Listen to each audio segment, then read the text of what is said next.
Well, ladies and gentlemen, this is it. This is the accumulation of the entire year. It is Christmas week, and me, myself, and I couldn't be any more excited because this is my personal favorite week of the year. It is. Oh, by the way, we have a guest here as well. Welcome, JK. It's good to be here. Yeah.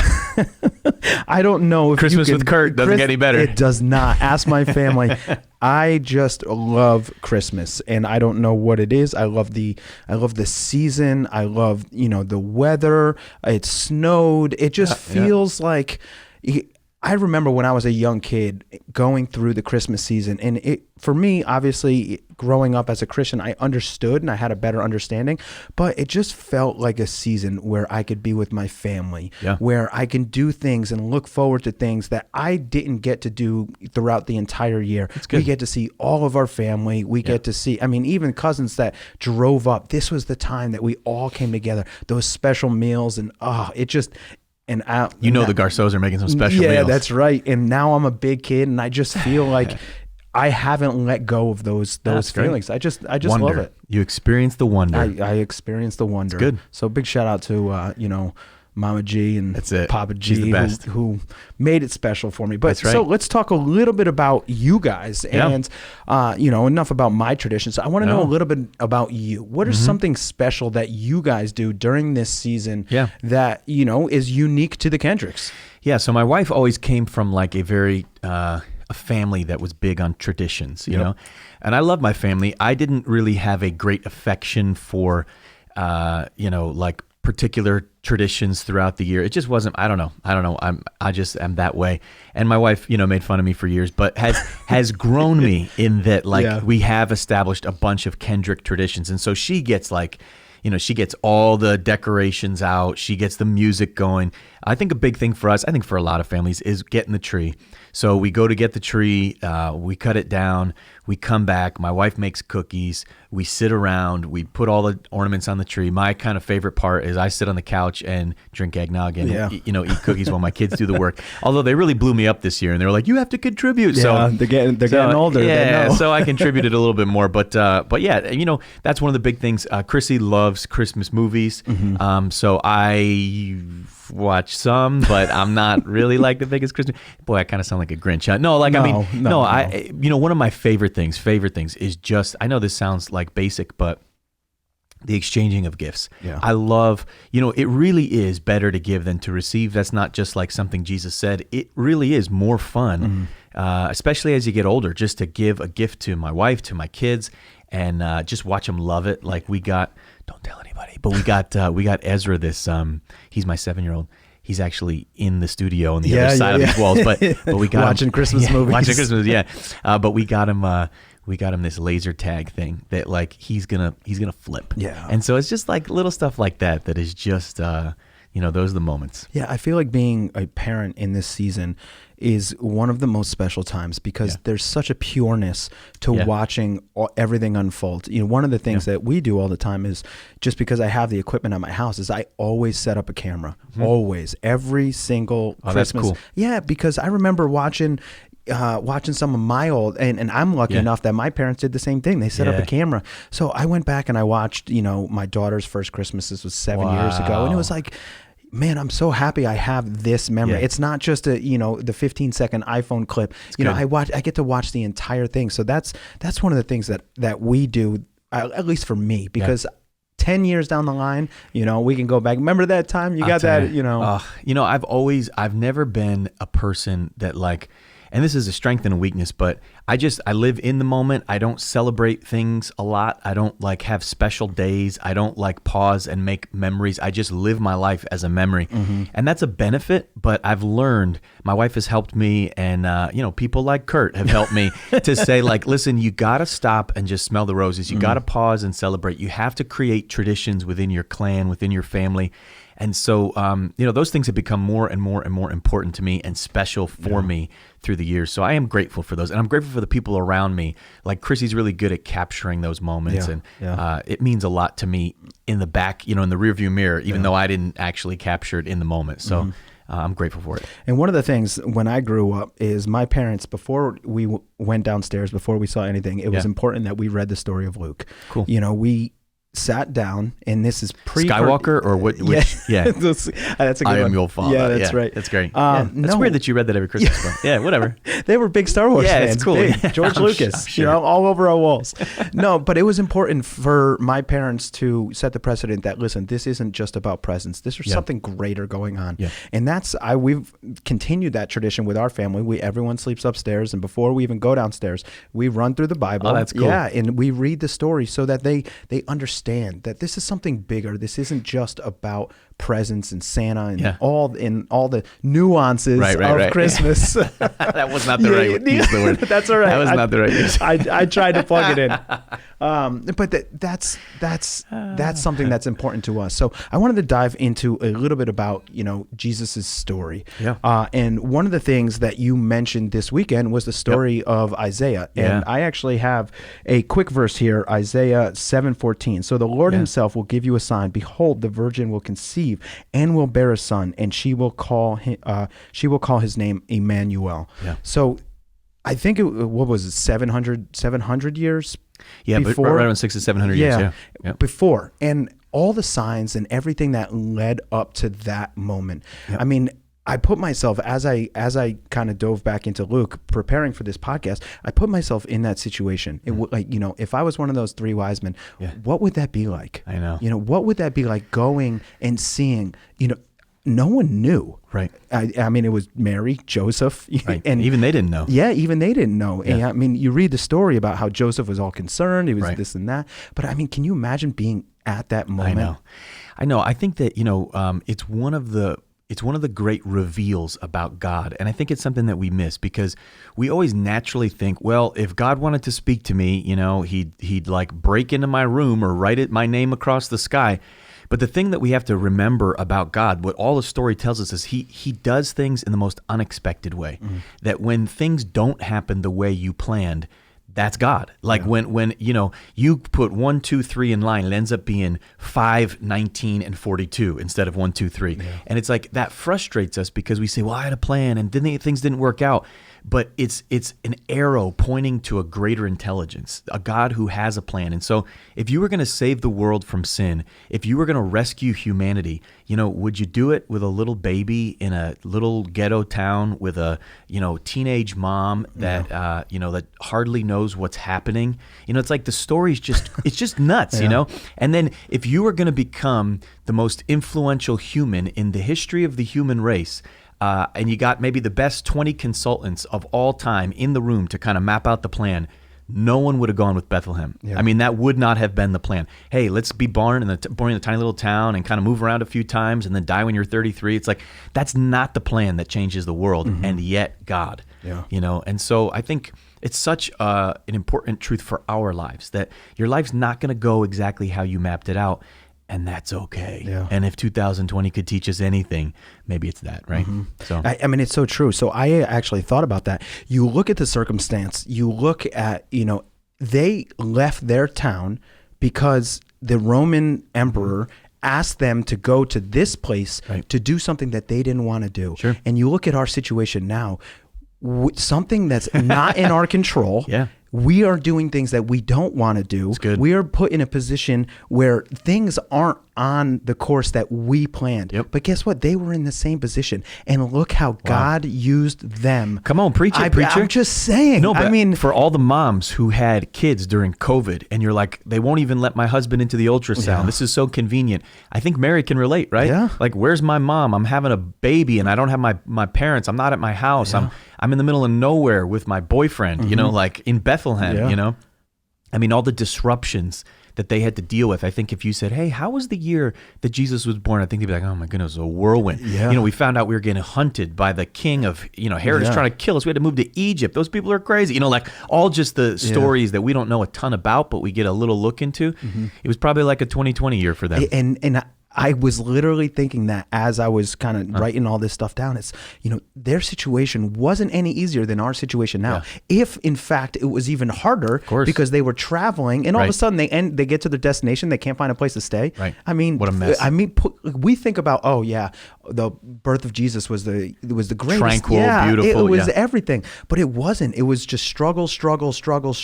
Yeah. And look at the faithfulness that Mary and Joseph have throughout the entire thing. Yeah. I mean, that could be. I've been thinking a lot about like this idea of like the two worlds parallel to each other. So in one side, you've got the greatest event in human history, God coming to earth, right? Mm-hmm. Angels are singing, heaven is rejoicing, Abraham, Isaac, and Jacob are leaning over to watch. Like the whole galactic spiritual realm is on 10, ready for this moment. That's in one world. And then in the other world, it's just a couple of forgotten teenage kids that no one cares about, a few dirty shepherds and a few wandering, men with some gold, frankincense, and myrrh dropping off. Yeah. No one cares. Yeah. The guy next door doesn't even know what's going on. There's donkeys. It's so uneventful on one side and yet so epic on the other. And so is your life, right? Like when you're sitting at the coffee shop, when you're grinding through your long day at work, it looks like the mundane and the typical and the uneventful. And yet, if we could just catch a glimpse of the eternal purpose of God, we would see that so much more is going on. Yeah. It's just an amazing story. And for you guys, if you hadn't had a chance to go back in and dive in before the end of this week, before we, open up presents, open up your Bible, give it a read. Anything else besides the story of Luke, anything else that you would suggest that ties into it? Yeah, so good. I think that one of the things you and I were talking about before we started the podcast is this idea of the Christmas season and the necessity of wonder, right? Mm-hmm. And so wonder is that word that is just, like awe, it's amazement, it's to stand back and to gasp, and I think that in our world, we are so hungry for wonder, right? That's why we pay thousands of dollars to go to Disney World, that's, there is a thirst for wonder, but we're living in what I would consider in many ways wonderless times, times where people don't know how to wonder because science and technology and, everything has figured it all out. And so while we know about everything, at least we pretend to think we know about everything. But I think that this is a season where God reminds us no, there are things that are just wonderful. And the coming of God in the flesh, the gift of grace, these are wonders. And the only way to know them is to wonder at them. And so if you just think you've got it, the Christmas story, then you haven't gotten it at all. Yeah. The only way to get it is to wonder at it. And so I think that if you make some space, there's snow on the ground, man, just make some space for wonder in your life, and just to say, wow.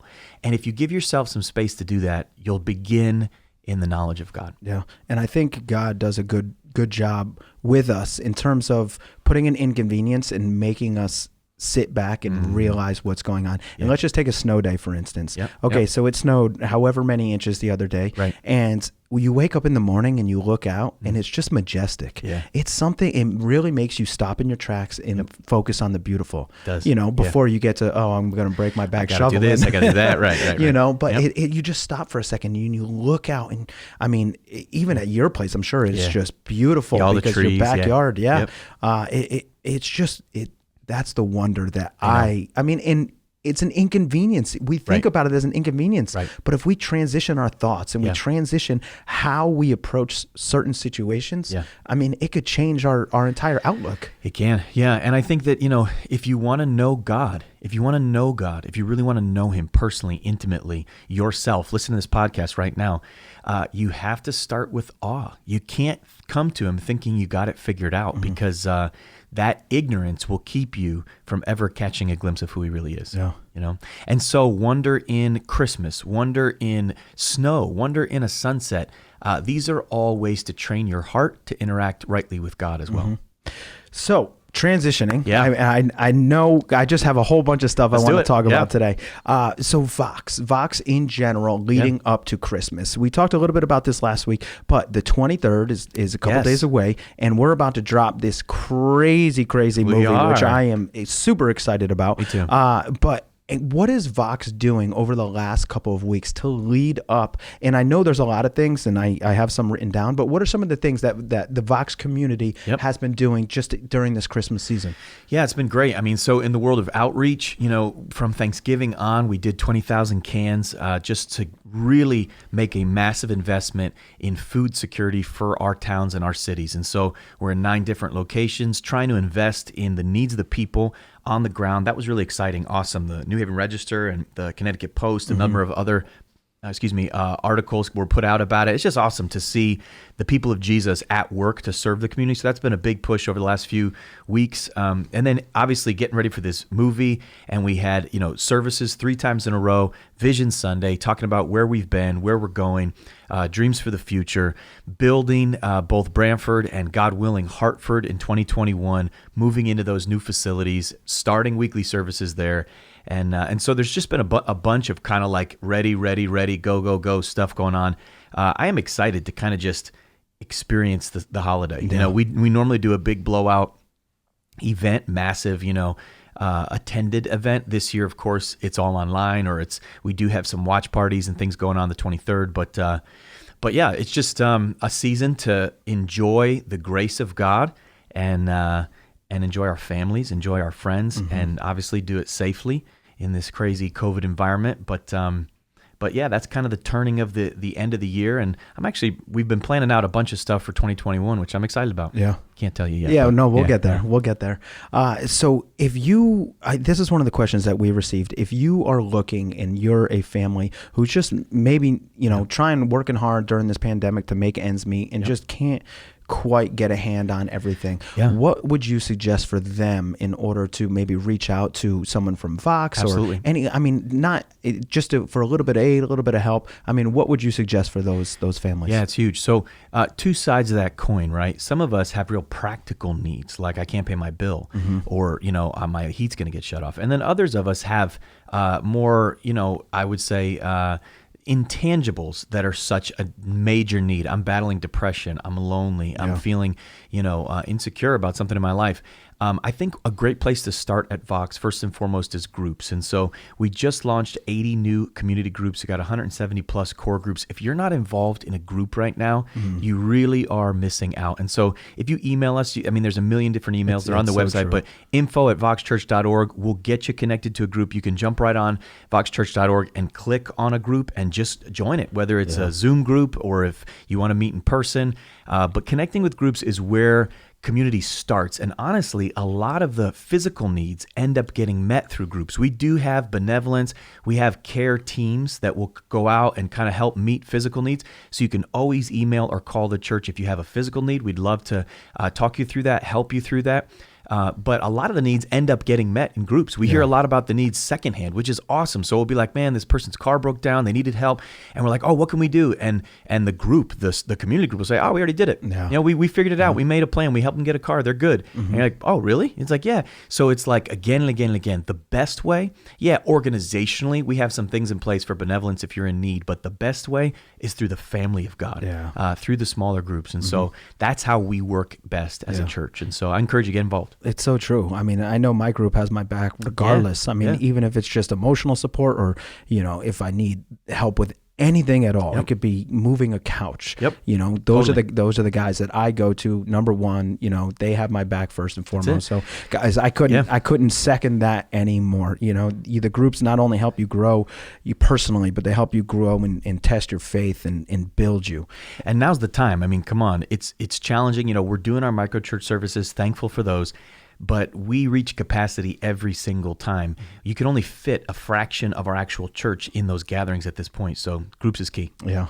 And so for the complete opposite of that situation, if there's someone who maybe want to donate something, maybe some gifts or anything, is that still a possibility at this point? Oh yeah, of course. We've always got one of the blessings of our church in the sense of how we approach outreach is we've said from the beginning, hey, we don't want to start 50 new outreach initiatives. We want to actually come alongside outreach initiatives in our cities that are already growing and functioning, and we just want to help them with volunteers and with resources. So we're always working with It's probably well over 100 now, different ministries, organizations in all of our cities across Connecticut, Massachusetts. So if you email the church, Lauren Roy is our central outreach director, but if you have a local person at your campus, you can always reach out to the pastor or to the outreach director if you know them, or just email info if you have no idea. We're always taking donations. We've got our hands in so many different pies in terms of serving. We could use toys. We could use cans. We'll find a home for something if you want to donate. And I'm actually really excited. We have Lauren Roy coming on next week to talk about some of the outreach and some of the wins this past year. I think that's super important. Yeah. We watched that video 2 weeks ago, and I was just in awe. Yeah. Being a part of this community and seeing it and hearing about it day to day, but when you piece it all together and you put it up on a video like that, I just sat there and I was just amazed. I know. And the thing that's so tough is like they send me this like report and it has all this detail of how many fishing nets we bought and how many missionaries we supported.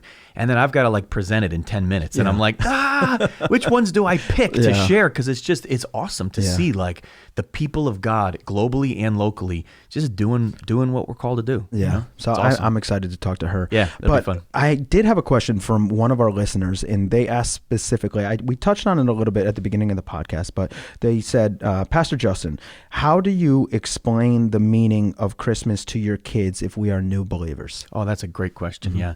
How do you explain the meaning of Christmas? I think the best way to explain it is through the lens of a gift. And so every kid knows what a gift is, right? A gift is something that you don't earn. A gift is something that's a surprise.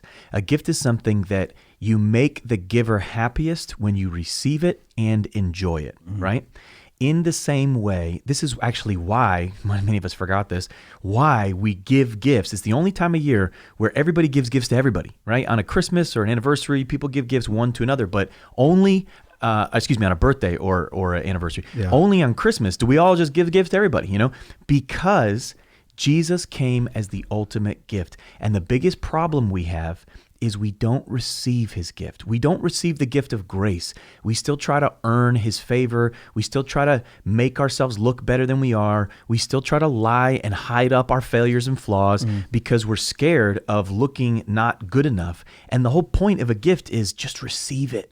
So like Christmas is about receiving God's love. He loves you and he proved it through Jesus. And so receive it. Stop getting in the way of the gift. You remember in the scriptures that there was no room for them when they got to Bethlehem, right? That's a picture of our own hearts. That so often when God says, I love you, we go, well, you don't love me that much. No, I love you. I gave my son. Well, not for me because I'm messed up. No, I've forgiven all your sins. Well, probably not. Let me feel guilty for that thing I did last year for the next 6 months. No, just let me wash away all your shame. No, I'm going to carry my shame around. Let me just heal your heart. No, I'm going to hold on to unforgiveness to my dad. We just don't receive the gift. So if you got to explain Christmas to your kids, receive it as God's expression of love as a gift called grace. And grace is undeserved favor from God that all you can do is enjoy it. You can't earn it. You can't deserve it. Just enjoy it. It's the best way to kind of, package Christmas for a 5-year-old, a 10-year-old, for a 43-year-old. Yeah. We all need it. Christmas is about receiving the gift. Where in your life are you not receiving grace? Where are you resisting grace?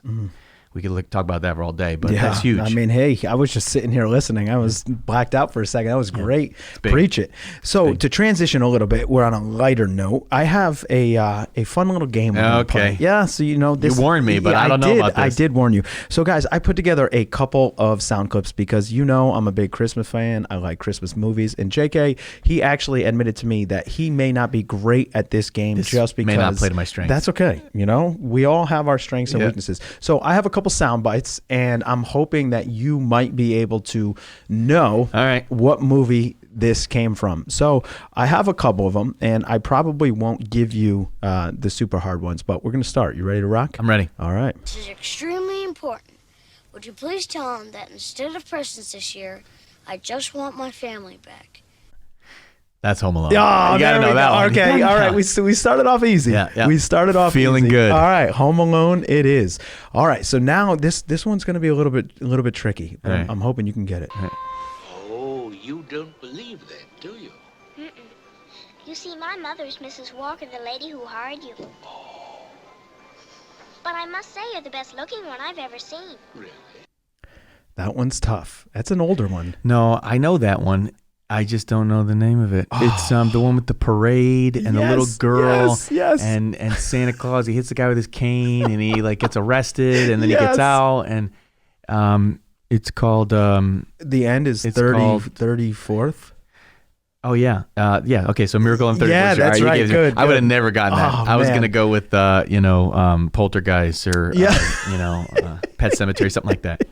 No, I mean, at least you had it. My wife maybe I only saw that one like 2 years ago, first time. Oh, really? Yeah, Oh, that's a My classic. kids are watching White Christmas this year.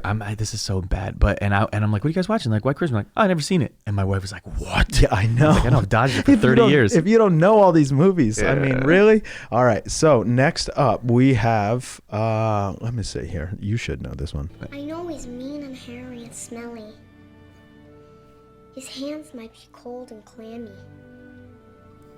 But I think he's actually kind of sweet. Sweet! I have no idea. Really? Really? Is that the Grinch? That is the Grinch. That is the Grinch. Yes. Yes. Dude, you picked the worst guy for this. Come on. You're. Where's Chrissy when I need her? I will give you 3 for 3. Well, all right. You're I mean, gracious because you basically gave me the first two. I will give you. Okay, so. I feel like I got the first one locked and loaded. The second two. No, the second two. So this one is not probably one of my favorites. I don't know if you're gonna get this one. Mighty Ducks. Plan out our whole day. First, we'll make snow angels for 2 hours. actually, then we'll this go one ice I do know. skating. And then we'll eat a whole roll of Toll House cookie dough as fast as we can. And then, to finish, we'll snuggle. We'll snuggle. I gotta say that's Elf. That's like the one Christmas movie I know. Oh man, that's a great movie. Elf is by far hilarious. By far. All right, so I have one more for you. All right. I just want to double check. Here we go. Ready?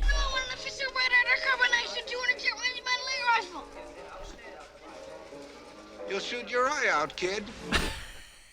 I hope you get this one. This one is the classics of all classics. Oh, it's the one with the kid with the BB gun. Yeah. I can't remember the freaking names. Any of these movies with the kid with the Red Ryder BB gun. Yeah. He sticks his tongue to the pole and it gets stuck. I should know this. Christmas. It's called The Christmas Story. Yeah, isn't it? that's The Christmas it. Story. That's it.